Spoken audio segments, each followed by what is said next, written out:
That very laugh. A sound as iconic as the sponge himself, and yet it doesn't sound the same for everyone, because somewhere in a recording booth in every country on Earth, somebody had to sit down and figure out how to make that noise come out of their own throat. Some did it with ease, no problem, and some of them, as the story goes, hurt themselves in the process when SpongeBob leaves the United States of America and becomes a German sponge, a Japanese sponge, or a Brazilian sponge. How much of his voice actually survives the trip? Turns out it's less than you'd think. And what's interesting is that the deeper you dig into how he made it across, the stranger the story gets. Now, if I asked you, what kind of characteristics does Plankton's voice have? A lot of you might say something like a deep, nasal, or even theatrical evil. After all, he always finds the time to laugh maniacally in between scheming for stealing the recipe. But if you zoomed out his character, he's just a millimeter tall, and he sounds like a tiny dictator. Take that voice away, and what's left? A green dot in the sand. So it might not be exaggerating to say Mr. Lawrence does a very heavy lifting to make this character sound way bigger than his size. And so you'd think every country's #1 job would be to protect that voice, maybe to try to match the menace in his voice. Most of them did a pretty good job in doing so. But Japan looked at all of that and had other ideas in mind.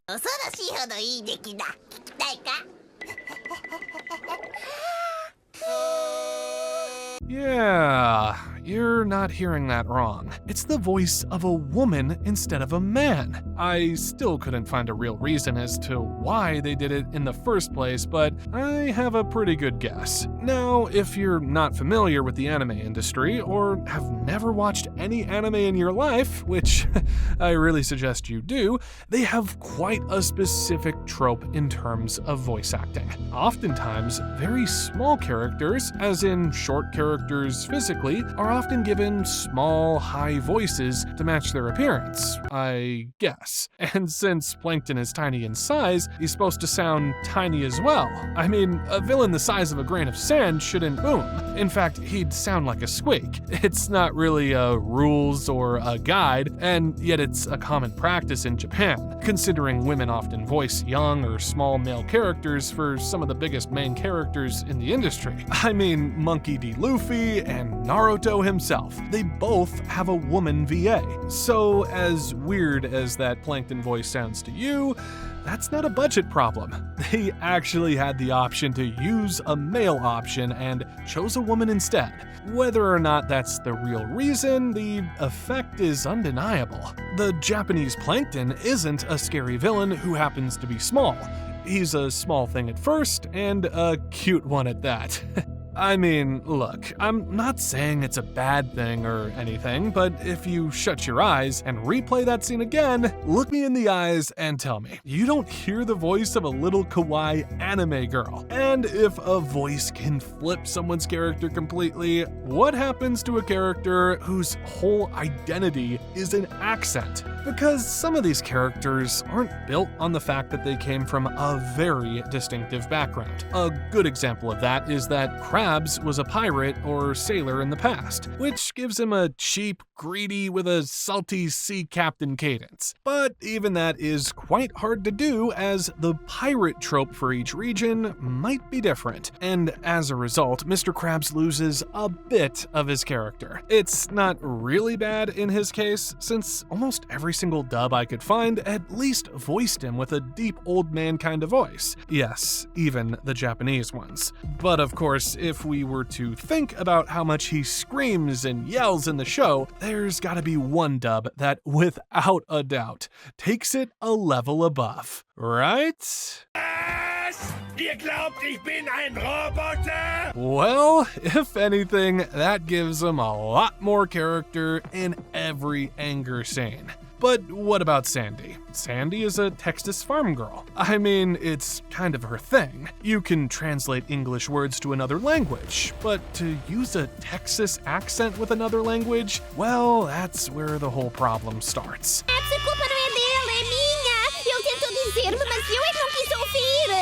There's just no Texan accent in Portuguese. Hell, I mean, is there any language that could sound natural with a Texas accent? I couldn't think of one since it was so different. So the dub has to make a similar choice to drop the accent, but keeping the words. Sandy just becomes a normal girl, even giving her a sweet voice in some of them. And not to mention, in some regions, not only did they trim her Texas character, they would go as far as trimming her appearance by hiding the cheeks in her name. Again, it's not that the dub did a bad job. There's so much you could do when you try to fit a certain cartoon to fit your country's regulations. So far, it sounds like dubbing only ever loses. But that's not quite true. Sometimes a voice crosses over perfectly, like Squidward's case. Squidward's voice actor, Roger Bumpus, often described the character as a very nasally, monotone kind of guy. It might have to do with the fact that he loves to throw sarcasm every now and then. Sì, però questa è offerta dalla casa. See, not only that scene looks more accurate than the original, you also don't really hear any difference in his voice. It comes through almost intact. And in almost every dub version of Squidward, his characters are the ones that have almost no noticeable difference. Why? Because every country on Earth has that guy. Every language already has a template for tired, egoistic, and not easily impressed coworker. Witty and sarcasm is a universal thing no matter where you live. It just needs a tired, monotone voice and perfectly timed witty jokes. So we've seen voices that break and one that survives. But the two most important voices in the whole show, the two best friends, they're a different case entirely. With SpongeBob himself, there's something you probably never noticed. That voice is more a physical stunt rather than just an annoying sound. To make that very sound, Tom Kenny has to pat his own throat every time he does it. It's not a natural choice you have, which is exactly why it travels so badly. Because most dubs can match the pitch, what they can't always match is their stamina. Look, it's not as good, but you still get pretty much the same technique, just from a different throat. You see, there's a funny story about the Portuguese dub in Brazil. Same voice actor since day one. Did a great SpongeBob. Sounded just like the original, but the voice and that laugh hurt his throat so much that over the years he quietly trims it back a little. And then there's just the French ones. Yeah, they don't even try. The same couldn't be said about Patrick's case, though. Bill Fagerbakke describes the role about as humbly as you can. They built Patrick as a counterpoint to SpongeBob. And in his own words, "I do the big dumb stuff. That's my deal." And without correcting any respect to his name, that's the easiest voice in the entire show to dub. Patrick's been recast multiple times in multiple countries, and arguably Patrick is the one with the smallest difference. Yes, even smaller than Squidward. I mean, one could argue that his voice is the most universal voice on Earth.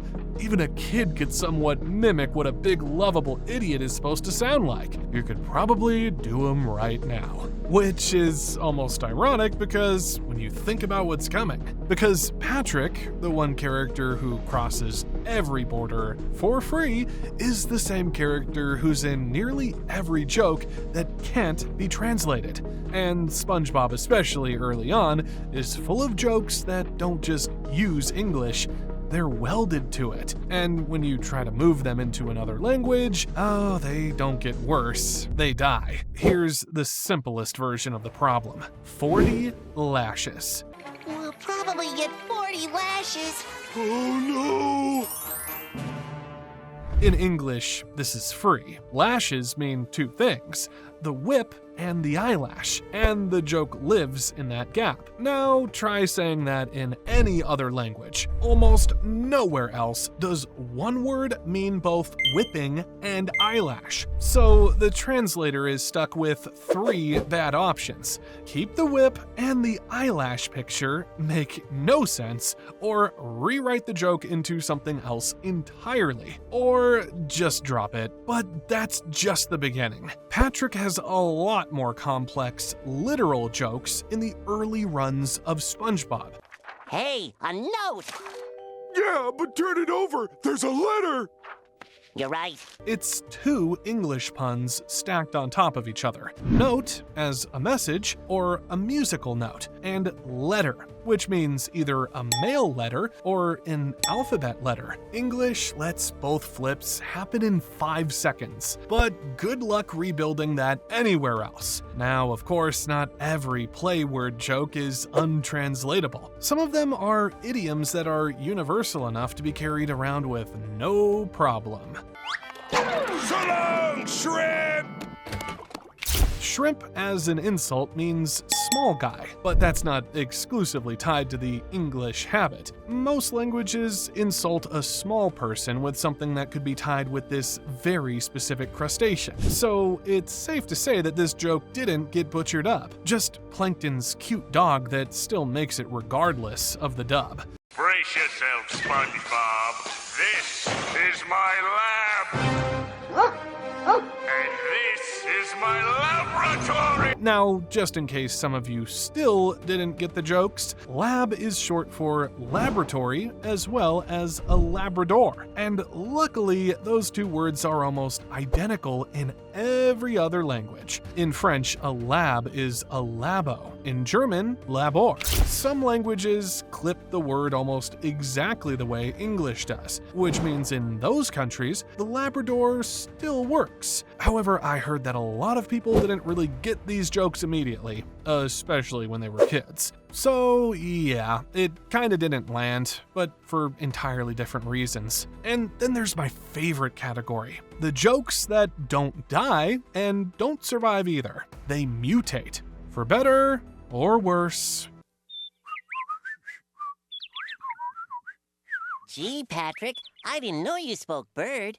No, that's Italian. In English, the joke is that Patrick is too dumb to tell bird noises from a foreign language, and he just says, "I don't speak Italian." But now imagine you're the Italian dub team. You literally cannot use this line. Your entire audience is Italian. That's Italian makes 0 sense coming out of a TV in Rome. So you're forced to change it. You have to pick a different language for Patrick to be confused about. And they pick Spanish. There's one last joke I want to leave you with, because it's the only one where you can watch the dub teams just give up. C-A-M-B-F-I-R-E-S-O-N-G song. C-A-M-B-F-I-R-E-S-O-N-G song. And if you don't think that we can sing it faster than you... The whole gag is English. The redundant title, the spelling, the speed. There's nothing to translate. It's just English performed fast. So look at what the dubs did. Dnia blasku nam potrzeba, by ugastra i drużna. Da fogueira uma canção pra reunirnos y cantar nuestra. Every single one of the dubs I could find makes their own version of the campfire song by spelling the campfire in their own language. I guess it's not really a hard lyric to translate, unlike the bigger, better ones like Ripped Pants or Sweet Victory. Oftentimes, they would just play the English version. Oh, and the prehistoric too. Robot android cyborg sudah kau singkirkan? Bukan, ini lebih bagus lagi. Poti, aku telah salah menilaimu. Sometimes they would translate it. If you think about it, it's just wild to see some uncle try to rap this song in their own language. But hey, it's worth the effort. At the end of the day, every country built their own SpongeBob. They matched the laugh, they got close to the voices, they dropped the accents they couldn't carry, and rebuilt the jokes they couldn't keep. But the SpongeBob you grew up with, the exact one, every voice and accent and dumb pun intact, that version only exists in one language. Everywhere else, he's someone slightly off. A little funnier here, a little meaner there. A little more or a little less himself, depending on what survived the border. But here's the thing, you don't actually need another language to feel weird about SpongeBob. There are episodes of SpongeBob that are genuinely, deliberately unsettling, on purpose. And if you wanted to know more about it, that's the next one, the creepiest episode of SpongeBob. I'll see you on the next dive.